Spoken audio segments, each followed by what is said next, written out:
વડાપ્રધાન નરેન્દ્ર મોદીએ ગુરુવારે ઓડિશાની રાજધાની ભુવનેશ્વરમાં 18મી પ્રવાસ ભારતીય સંમેલનનું ઉદ્ઘાટન કર્યું છે.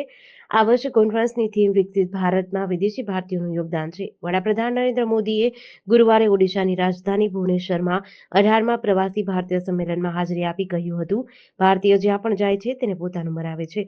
આ હોવા છતાં ભારત હંમેશા તેમના દિલમાં ધબકે છે. આ કારણે દુનિયામાં મારું માથું ઊંચું રહે છે. પીએમએ વધુમાં કહ્યું, Bharat made in India fighter jet બનાવી રહ્યું છે. એ દિવસ દૂર નથી જ્યારે તમે મેડ ઇન ઇન્ડિયા પ્લેનમાં બેસીને પ્રવાસ ભારતીય દિવસની ઉજવણી કરવા આવશો. આ દરમિયાન મુખ્ય અતિથિ ત્રિનિદાદ અને ટોબેગોના રાષ્ટ્રપતિ ક્રિસ્ટીન કાર્લા કંગાલુએ પરિષદને વર્ચ્યુઅલ રીતે સંબોધિત કરી. મોદીએ પ્રવાસી ભારતીય એક્સપ્રેસને લીલી ઝંડી આપી હતી. આ ભારતીય પ્રવાસીઓ માટે સ્પેશિયલ ટુરિસ્ટ ટ્રેન છે જે દિલ્હીના નિઝામુદ્દીન રેલવે સ્ટેશનથી શરૂ થઈ અને 3 અઠવાડિયા સુધી ઘણા પ્રવાસન સ્થળો પર જશે. તે વિદેશ મંત્રાલયની વિદેશી યાત્રાધામ દર્શન યોજના હેઠળ કાર્યરત છે.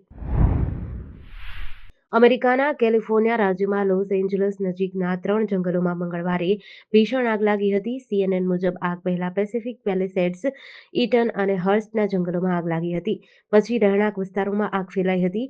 પેસિફિક પેલિસેડ્સમાં સવારે 10 વાગ્યે, ઈટનમાં સાંજે 6 વાગ્યે અને હર્સ્ટમાં રાત્રે 10 વાગ્યે આગ ફાટી નીકળી હતી. કેટલાક હોલિવૂડ સ્ટાર્સના બંગલા પણ બળીને રાખ થઈ ગયા છે. હજારો લોકોને સુરક્ષિત સ્થળોએ ખસેડાયા છે. પેસિફિક પેલિસેડ્સને સૌથી વધુ નુકસાન થયું છે. અહીં આગ દોઢ દિવસમાં 3000 એકર સુધીના વિસ્તારમાં ફેલાઈ ગઈ છે. આગના કારણે 30,000થી વધુ લોકોને તેમના ઘર છોડવા પડ્યા હતા. રિપોર્ટ મુજબ પેસિફિક પેલિસેડ્સમાં લાગેલી આ આગ 1 મિનિટમાં 5 ફૂટબોલ મેદાન જેટલા વિસ્તારને બાળીને રાખ કરી રહી છે. લોસ એન્જલસ પ્રશાસને સમગ્ર શહેરમાં ઇમરજન્સી જાહેર કરી છે. તે અમેરિકામાં સૌથી વધુ વસ્તી ધરાવતો વિસ્તાર છે. અહીં 1 કરોડ લોકો રહે છે. જંગલમાં ફેલાયેલી આગના કારણે અહીંના લગભગ 50,000 લોકોને તાત્કાલિક તેમના ઘર ખાલી કરવા પડ્યા હતા. મહારાષ્ટ્રના બુલઢાણા શહેરમાં એક વિચિત્ર બીમારી ફેલાઈ રહી છે. મહારાષ્ટ્રના બુલઢાણા શહેરમાં એક વિચિત્ર બીમારી ફેલાઈ રહી છે. અહીંના 3 ગામમાં છેલ્લા 3 દિવસમાં 60 લોકોને અચાનક ટાલ પડી ગઈ છે. શેગાવ તાલુકાના બોંડગાંવ, કાલવડ અને હિંગણા ગામમાં બાળકોથી લઈને વૃદ્ધો સુધી દરેકના વાળ ખરવા લાગ્યા છે, જેના કારણે દરેક વ્યક્તિ ગંજા થઈ રહ્યા છે. ત્યાં સુધી કે મહિલાઓ પણ તેનો શિકાર બની રહી છે. ગામડાઓમાં ફેલાયેલી આ બીમારી કઈ છે તે હજુ જાણી શકાયું નથી. આ રોગ આનુવંશિક છે કે કેમ તે જાણવા માટે આરોગ્ય વિભાગની ટીમ આ ગામોમાં જઈને સર્વે પૂર્ણ કર્યો છે.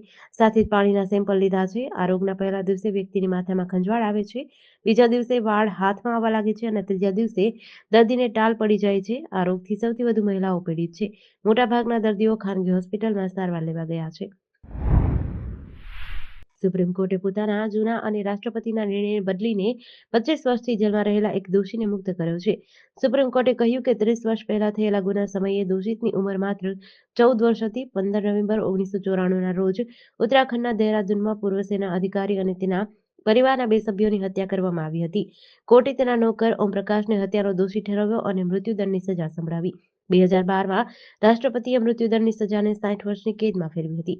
સુપ્રીમ કોર્ટના જસ્ટિસ MS સુંદરેશ અને જસ્ટિસ અરવિંદ કુમારે તેમના નિર્ણયમાં કહ્યું, જુવેનાઇલ જસ્ટિસ એક્ટ હેઠળ તેમને મહત્તમ 3 વર્ષ માટે સુધાર ગૃહમાં રાખવાનો હતો, પરંતુ તેણે 25 વર્ષ જેલમાં વિતાવ્યા છે. આમાં પણ 11 વર્ષ એવા હતા જેમાં તે ફાંસીની રાહ જોઈ રહ્યો હતો. બેંક ખાતું હોવાથી સગીર હોવાનું માન્યું. સજા સંભળાવતા પહેલા ઓમપ્રકાશે કોર્ટને કહ્યું, હું ગુના સમયે સગીર હતો, પરંતુ બેંક ખાતું હોવાના કારણે તે મારી સામે પુરાવો બની ગયો હતો. કોર્ટે સ્વીકાર્યું કે તે સગીર છે અને ત્યારબાદ જ તેનું બેંક ખાતું ખોલવામાં આવ્યું હતું. બાદમાં સુપ્રીમ કોર્ટે તેની રિવ્યુ અને ક્યુરેટિવ પિટિશન પણ ફગાવી દીધી હતી.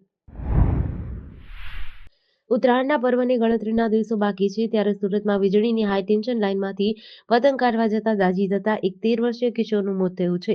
સચિનમાં કિશોર હાઈ ટેન્શન વીજ લાઇનમાંથી પતંગ કાઢવા જતા ગંભીર રીતે દાઝ્યો હતો. ત્યારબાદ સિવિલ હોસ્પિટલે ખસેડાતા સારવાર દરમિયાન મોત નીપજ્યું હતું. પિતાએ જણાવ્યું કે મારો દીકરો પતંગ ચગાવતો હતો ત્યારે હાઈ ટેન્શન લાઇનમાં પતંગ ફસાઈ ગઈ હતી. ત્યારબાદ દોરીમાં પાવર આવી ગયા બાદ બ્લાસ્ટ થયો હતો. પિતાએ કહ્યું કે મારો દીકરો પતંગ ચગાવતો હતો, નજીક જ હાઈ ટેન્શન લાઇન આવેલી છે અને પતંગની લાઇન અને મારા દીકરાનો પતંગ લાઇનમાં ફસાઈ ગયો હતો. તેને કાઢવા જતાં જ આ ઘટના બની હતી. ભાવનગર મહાનગરપાલિકાના દબાણ હટાવશે જીટી દ્વારા આજરોજ શહેરના બાર્ટન લાઇબ્રેરી વિસ્તારમાં આવેલ પિંજરાવાડા સ્થિત બે ધાર્મિક દબાણોનો સફાયો કરાયો હતો અને જમીન હસ્તગત કરાઈ હતી. ભાવનગર શહેરને દબાણમુક્ત કરવા માટે તંત્ર કટિબદ્ધ છે. દરરોજ દબાણો દૂર કરવા અંગે ડ્રાઈવ હાથ ધરાઈ છે. ત્યારે એસ્ટેટ વિભાગની ટીમને લેખિત ફરિયાદ મળી હતી કે બાર્ટન લાઇબ્રેરી વિસ્તારમાં આવેલ પિંજરાવાડામાં બે ધાર્મિક દબાણોનું દૂષણ વધી રહ્યું છે. માહિતીના આધારે આજે એસ્ટેટ વિભાગના ઓફિસર સુરેન્દ્રસિંહ રાણા તથા ટીમ દ્વારા અગાઉ દબાણોને નોટિસ આપી હતી, છતાં દબાણો ન હટાવતા આજે ડિમોલિશન હાથ ધરાયું હતું.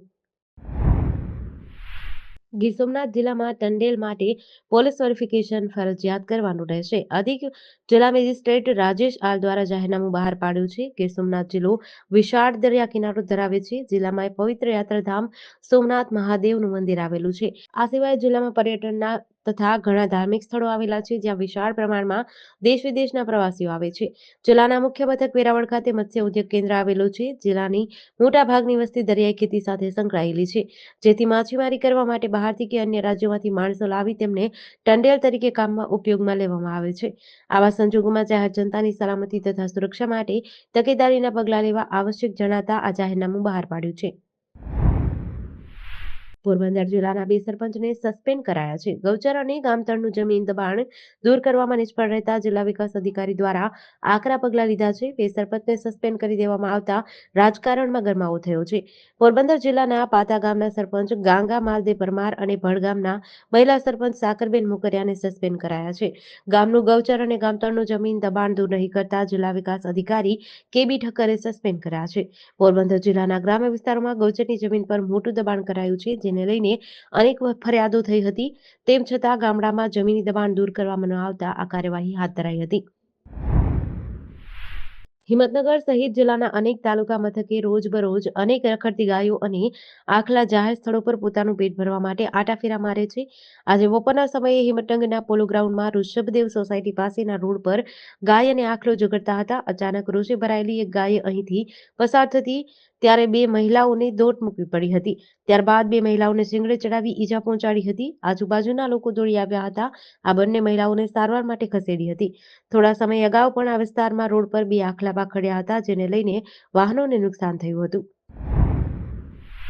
બોટાદ જિલ્લાના બરવાડા પોલીસે ઝડપાયેલ વિદેશી દારૂના જથ્થાનો આજે બપોર બાદ નાશ કરાયો હતો. અગાઉ અલગ-અલગ કુલ 6 ગુનાઓમાં ઝડપાયેલ વિદેશી દારૂના જથ્થાનો નાશ કરાયો છે. વિદેશી દારૂનો નાશ કરતી સમયે બરવાડા પ્રાંત અધિકારી એસવી ચૌધરી, મામલતદાર સીઆર પ્રજાપતિ, ડીવાયએસપી મહર્ષિ રાવલ, બરવાડા પીઆઈ એમડી પંચાલની હાજરીમાં વિદેશી દારૂની કુલ 19,440 બોટલો નાશ કરવામાં આવી હતી. કુલ ₹64,81,899 રૂપિયાના વિદેશી દારૂના જથ્થા પર રોલર ફેરવી નાશ કરાયો હતો.